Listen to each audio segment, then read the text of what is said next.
Alabama, northern Russell County, and southeastern Alabama, until 2:45 a.m. Central Standard Time. At 1:43 a.m. Central Standard Time, severe thunderstorms were located along a line extending from Liberty City to Tuskegee National Forest near Davisville, moving northeast at 50 miles per hour. Hazard, 60 miles per hour wind gusts. Source, radar indicated. Impact, expects damage to roofs, siding, and trees. Locations impacted include Auburn, Phoenix City, Opelika, Valley, Leonard, Notisulga, Hurtsboro, Smith Station, Lafayette, Waverly, Lakeview, Cosetta, Beulah, Tuskegee National Forest, Beauregard, Sturkey, Seal, Huguley, and Fairfax.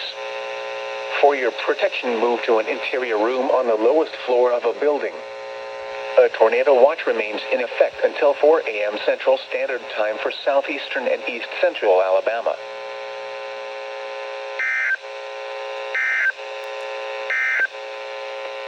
At 2 a.m. in Atlanta.